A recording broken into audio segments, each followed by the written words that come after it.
E aí, vendedora e vendedora, sejam bem-vindos a mais um vídeo aqui do canal. Eu sou o coach Adriano Carioca e como hoje é quarta-feira, hoje é um dia de uma dica de livro para você, mais uma dica de livro para você. E muita gente vem me pedindo no canal, nos comentários, vídeos sobre persuasão, né? Muitas pessoas que gostam de influência, gostam de persuasão.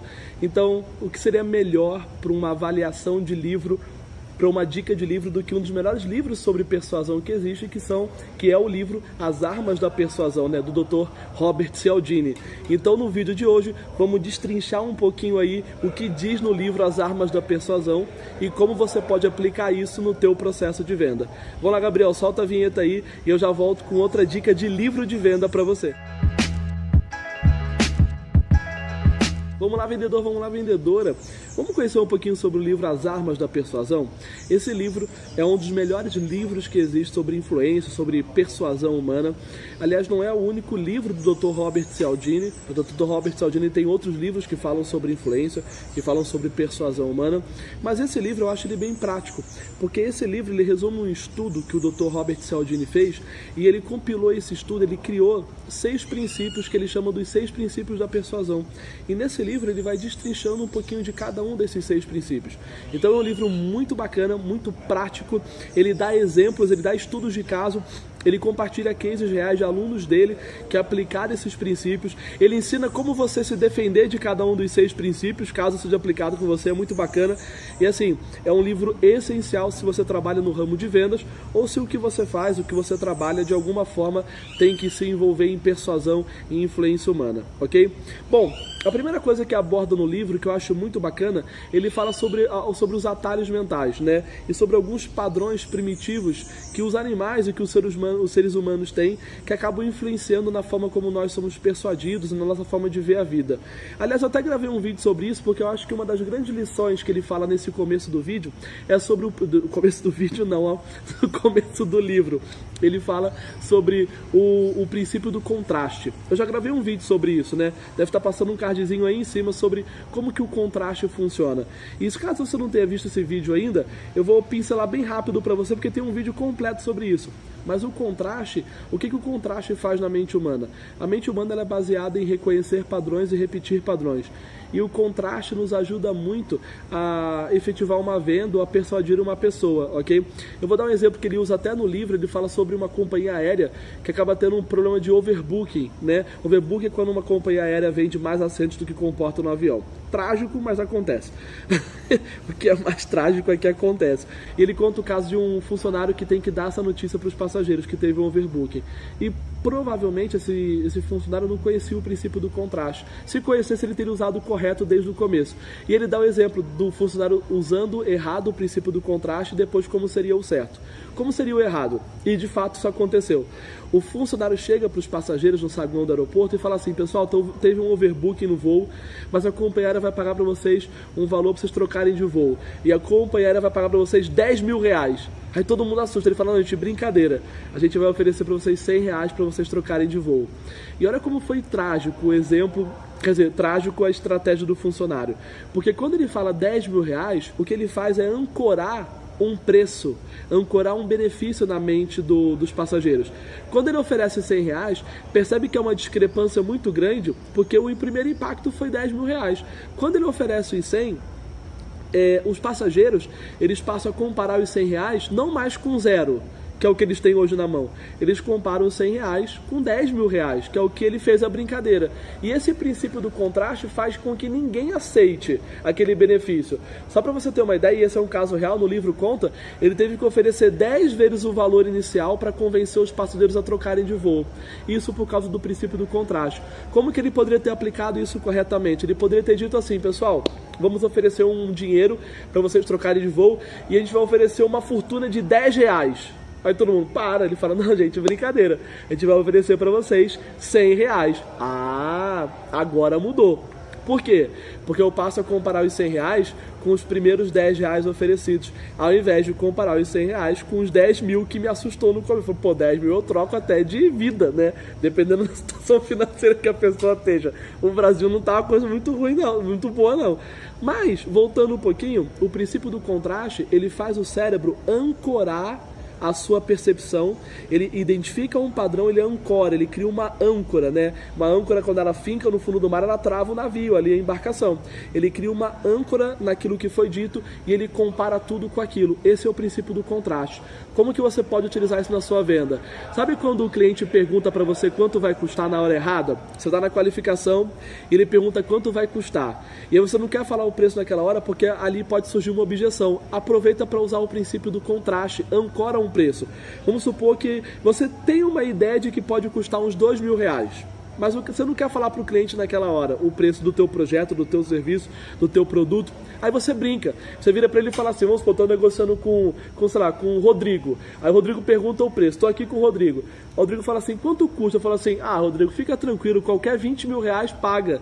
Aí o Rodrigo, para, você tá louco. Eu falo assim, não, Rodrigo, brincando. Eu ainda não sei quanto vai custar para você. Deixa eu entender um pouquinho melhor para te recomendar o que você precisa. Mas eu já ancorei os R$20.000. Lá na frente, na hora que eu falar assim, Rodrigo, eu consigo fazer para você 1.950. O Rodrigo não vai comparar 1.950 com zero. Ele vai comparar 1.950 com os R$20.000 que eu tinha brincado. Pode parecer bobo, mas é exatamente assim que o cérebro trabalha. Use o princípio do contraste. Bom, depois que ele fala sobre alguns desses princípios, né, de um mecanismo primitivo, que ele chama de clique zoom, que o ser humano tem, ele começa a entrar nos 6 princípios que ele identificou que são os princípios universais da persuasão. Eu não vou seguir a ordem do livro, dos princípios, porque eu aprendi de outro jeito. E como o cérebro ele identifica um padrão e repete um padrão, eu ancorei uma ordem dos 6 princípios, eu ensino de um jeito que é essa ordem no curso, e no livro ele elenca de um jeito diferente. Eu não consigo lembrar, eu estou muito ancorado na ordem que eu sigo. Então você vai ver que no vídeo eu vou falar os princípios numa ordem, no livro ele fala em outra. Mas não tem a menor diferença, a ordem que você aprende, porque os 6 princípios influenciam e conseguem fazer a persuasão, não tem uma hierarquia. Na verdade, ele não fala sobre essa hierarquia no livro, ok? Algumas pessoas falam que existe uma hierarquia. Talvez até realmente exista uma hierarquia, mas eu não quero me prender nisso agora, porque você pode usar os 6 princípios. Os 6 princípios te ajudam e eles conseguem ser persuasivos e você consegue aproveitá-los na mesma medida, ok? Então vamos lá. Primeiro princípio da persuasão é o princípio da reciprocidade. E esse é um princípio realmente muito forte, porque ele diz no livro que as pessoas se sentem persuadidas a serem recíprocas aquilo que acontece com elas. E uma coisa bem interessante, o princípio da reciprocidade não depende de você gostar da pessoa, né? Ele até fala isso no livro. Você não precisa gostar da pessoa para você se sentir obrigado a ser recíproca a ela. Quando alguém faz uma coisa genuína para você, você se sente obrigado a retribuir aquilo que a pessoa fez. Você se sente obrigado a retribuir aquilo que foi feito para você. Esse é o princípio da reciprocidade. Ele até fala uma coisa bacana, existe um tipo de reciprocidade que a gente não percebe, mas também acontece. Vamos supor que você pede a uma pessoa, essa pessoa te emprestar R$50. Fala, cara, me empresta R$50. E a pessoa fala assim, cara, não tenho como te emprestar R$50. Fala, puxa vida, R$10 você tem? R$10 eu tenho. Ele fala que isso também é o princípio da reciprocidade. Por quê? Talvez, se você pedisse R$10 de primeira, essa pessoa talvez não aceitaria. Mas como você pediu R$50, ela disse que não tinha, e você aceitou reduzir o seu pedido, ela se sente obrigada a retribuir isso também e reduzir a decisão dela. Ou seja, ela tinha decidido não fazer, agora ela vai reduzir a resistência dela e ela vai decidir fazer. Ela se sente obrigada a retribuir aquilo que você fez, que é recuar. Ele chama isso, ele fala de recuo. Você recua na sua decisão, eu me sinto obrigado a recuar na minha decisão também. Isso é bacana, porque muitas vezes o cliente pede uma coisa e aí você recua, e quando você pede ele se sente obrigado a recuar também, né? Seja num desconto, numa condição comercial, quando ele pede um desconto e você recua e diminui o preço, mas em contrapartida você pede um prazo menor, ele recua e aceita o prazo menor. A reciprocidade ajuda muito, porque quando você genuinamente faz algo para alguém, essa pessoa se sente obrigada a retribuir aquilo que você fez. Quando você leva reciprocidade para o seu processo de venda, te ajuda bastante a vender mais. Leve reciprocidade para o teu dia a dia. O segundo princípio é o princípio da escassez. E a escassez é um princípio naturalmente percebido como um princípio da persuasão, porque aquilo que mais falta é o que a gente mais quer. Se você pegar aí na história da humanidade, por que o ouro era uma coisa valiosa? Porque o ouro era uma coisa que se tinha pouco, né? O próprio dinheiro já teve o lastro feito no ouro. Então o ouro era valioso porque se tinha pouco, ou porque era difícil de se conseguir. O diamante, por que é muito mais valioso que o ouro? Porque você tem muito menos, se demora muito para renovar e todo aquele processo de sedimentação e tudo mais. Mas tem coisas que são ridiculamente baratas hoje e já valeram muito dinheiro. O sal, por exemplo, se você pegar a palavra salário, vem da palavra sal, né, que era o que se recebia, ou seja, o sal diário, né, ou seja, o sal já foi algo muito valioso, coentro já foi uma coisa muito valiosa, condimentos, né, pimenta do reino e por aí vai, noz moscada já foi uma coisa muito valiosa e hoje você tem à vontade no mercado. Ou seja, a escassez ajuda você a persuadir quando você dá para o seu cliente a ideia de que aquela oportunidade é limitada, de que ele tem pouco acesso àquilo, logo ele tem que tomar uma decisão rápida. Mas aqui vai um asterisco muito importante no princípio da escassez. A escassez ela tem que ser verdade, senão você perde a credibilidade com o seu cliente. Não que ela não possa mudar. Você tem uma oportunidade única, caso ele não decida, você consegue adiar para ele decidir depois. Isso pode acontecer, mas é importante que a escassez tenha lastro na verdade, porque se você mentir, se você disser que aquela oportunidade é única, depois o cliente não fecha e você muda tudo para ele fechar, né, lá na frente ele não vai mais acreditar em você. Ele vai falar assim, não vai só até hoje não, se eu ligar amanhã ele vende para mim no preço da promoção. Quando ele te ligar, o que você fala? Não, a promoção foi só até ontem. Adriano, mas eu vou perder venda. Vai perder venda, mas vai ganhar credibilidade. Nunca mais, quando você ligar para esse cliente de novo e falar assim, isso é só até hoje, aproveita, ele vai desconfiar da sua palavra. A escassez tem que ser verdade. Se ela não for verdade, ela vai diminuir a tua credibilidade, ok? Bom, persuadir com a reciprocidade, persuadir com a escassez, agora eu vou persuadir com a autoridade. E a autoridade é muito persuasiva, o poder é muito persuasivo. Nós somos muito mais persuadidos por pessoas que nós atribuímos autoridade, que exercem autoridade por nós, do que por pessoas que estão no mesmo nível que a gente.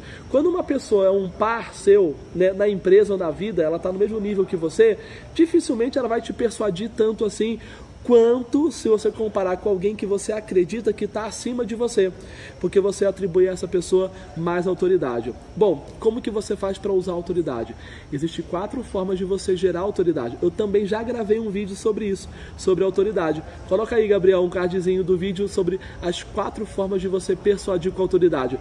Vou dar uma pincelada rápida. Você pode persuadir com o poder do teu próprio resultado, e quando você tem resultado com o seu produto, você se torna uma autoridade. Você pode persuadir com o poder do resultado dos outros. Você pode nunca ter tido resultado com o seu produto, mas como você ajudou outras pessoas a terem resultado, você se torna uma autoridade naquele assunto. Você pode persuadir com o poder do conhecimento. Você pode nunca ter tido resultado com aquilo e nem ninguém, mas você estudou tanto sobre aquilo e você tem conhecimento de causa. O conhecimento atribui autoridade.